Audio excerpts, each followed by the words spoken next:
Dictation start होगा 5 second बाद। Start.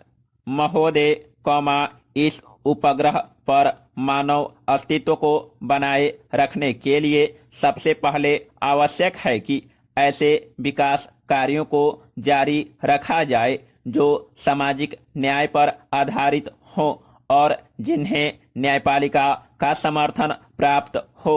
अन्यथा पर्यावरणीय प्रदूषण के कारण न तो पीने के लिए साफ पानी मिलेगा और न सांस लेने के लिए शुद्ध वायु और न ही आश्रय देने वाले वृक्ष ही रहेंगे।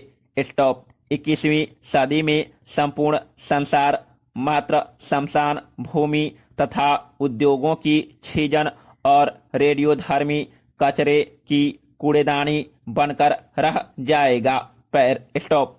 लोभी मानव को सोने का अंडा देने वाली मुर्गी को नहीं मारना चाहिए। स्टॉप। वायु, जल, वनस्पतियों और पशु पक्षी मनुष्य जाति के अस्तित्व के अभिन्न अंग हैं जिन पर उसका भविष्य निर्भर करता है। स्टॉप। सार्वभौमिक न्याय का यही मूल तत्व है जिसे राष्ट्रीय और अंतर्राष्ट्रीय कानूनों का रूप दिया जाना चाहिए। स्टॉप। कुछ विशेष अपवादों को छोड़कर हमारे न्यायालय समझते हैं कि पर्यावरण संबंधी कानून से न्याय व्यवस्था भंग हो जाएगी और कानूनी अधिकारों का हनन होगा, क्योंकि हमारे विधिवेत्ता और न्याय प्रणाली कानून के इन नए आयामों से अपरिचित ही नहीं अनभिज्ञ भी हैं। स्टॉप। यह अधिनियम काफी व्यापक है और इसमें विभिन्न प्रकार के जल स्रोतों को शामिल किया गया है।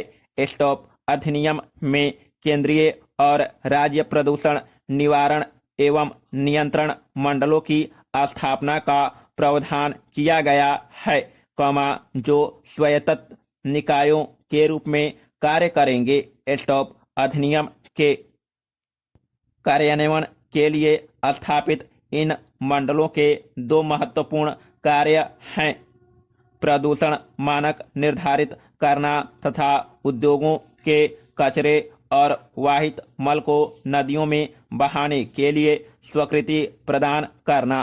केंद्रीय प्रदूषण नियंत्रण मंत्रिमंडल, केंद्र सरकार और राज्यों के प्रदूषण नियंत्रण मंडल राज्य सरकारों के लिखित निर्देशों का पालन करने के लिए बाध्य होंगे। स्टॉप। राज्य में प्रदूषण नियंत्रण मंडल द्वारा निर्धारित मानकों का अतिक्रमण और सहमति की शर्तों का उल्लंघन करने वालों को कठोर दंड देने का प्रावधान किया गया है। तथापि इस अधिनियम के अधीन प्रदूषण नियंत्रण मंडल द्वारा शिकायत किए जाने पर या उसकी पूर्वानुमति से ही किसी न्यायालय द्वारा किसी अपराध पर विचार किया जा सकता है। अधिनियम में यह भी प्रावधान किया गया है कि यदि किसी कार्य से जल प्रदूषण की आशंका हो तो राज्य प्रदूषण नियंत्रण मंडल द्वारा उसे रोकने के लिए न्यायालय में याचिका दायर की जा सकती है। स्टॉप। इस अधिनियम के द्वारा पानी के नमूने लेने, जांच और मुआयना करने के लिए प्रदूषण नियंत्रण मंडलों को व्यापक अधिकार दिए गए हैं। पैरा। केंद्र सरकार द्वारा केंद्रीय जल प्रयोगशाला और राज्यों में राज्य स्तरीय जल प्रयोगशालाओं की स्थापना और विशेषज्ञों की नियुक्ति का भी प्रावधान इस अधिनियम में किया गया है। वाहित मल और उद्योगों के कचरे से होने वाले जल प्रदूषण को रोकने के लिए आवश्यक उपाय स्वयं करने का अधिकार भी राज्य प्रदूषण नियंत्रण मंडलों को दिया गया है। स्टॉप। यह अधिनियम लगभग ब्रिटिश अधिनियम की नकल है और प्रदूषण फैलाने वाले या उससे प्रभावित समुदाय दोनों पर इसका कोई असर नहीं पड़ा। पैरा। महोदय, विधिवेताओं ने इस अधिनियम की कमियों को बताया और कुछ मायनों में ब्रिटिश कानून से भिन्न होने के कारण यह उतना शक्तिशाली नहीं रहा। भारत में प्रदूषण निवारण के लिए अनेक प्राधिकरण और अधिकारी, अनेक प्रकार के नियंत्रण और अलग अलग कानून एक समस्या है जिससे कानून कमजोर पड़ जाता है और उसका प्रभाव कम हो जाता है। स्टॉप। इसके अलावा, जो लोग प्रदूषण के शिकार होते हैं वे प्रदूषण नियंत्रण मंडल की स्वीकृति के बिना सीधे न्यायालय में नहीं जा सकते। स्टॉप। इससे जनता कानून से विमुख हो जाती है। स्टॉप। अधिनियम की खामियों के कारण हाल ही में केरल उच्च न्यायालय द्वारा प्रदूषण नियंत्रण मंडल का मुकदमा खारिज कर दिया गया। स्टॉप। जल अधिनियम, 1974 के अनुरूप वायु प्रदूषण निवारण एवं नियंत्रण अधिनियम, 1981 तैयार किया गया। स्टॉप। खेद है कि अधिनियम का प्रारूप तैयार करने वालों और विधायकों ने इसके लिए समाजवादी राष्ट्रों के व्यापक पर्यावरणीय कानूनों की सहायता नहीं ली। स्टॉप। यह बड़े हर्ष का विषय है कि वर्तमान कानूनों की कमियों को देखते हुए संसद द्वारा पर्यावरण अधिनियम, 1986 का 29वां अधिनियम पारित किया गया। स्टॉप। यह अधिनियम काफी व्यापक है और इसका क्षेत्र भी विस्तृत है तथा इसके अधीन भारत सरकार को पर्यावरण की सुरक्षा और सुधार और किसी भी प्रकार के प्रदूषण को कम करने के लिए काफी शक्तियां प्रदान की गई है।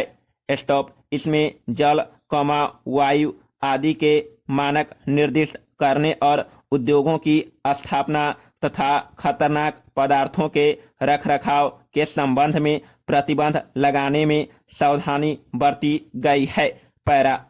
पर्यावरण के प्रदूषण के कारण होने वाली दुर्घटना से बचने और उद्योगों की चिमनियों से निकलने वाले प्रदूषणकारी तत्वों पर नियंत्रण के लिए अन्य उपाय करना केंद्र सरकार के अधिकार क्षेत्र में आता है।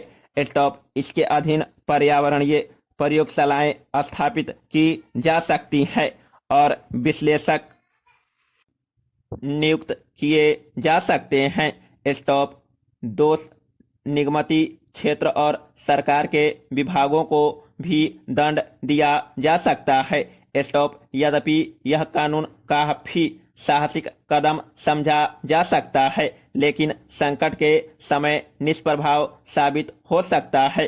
स्टॉप। इन नए कानूनों में भयंकर दोष रह गए हैं। स्टॉप। आश्चर्य है कि ध्वनि प्रदूषण जैसे विषय को छोड़ दिया गया।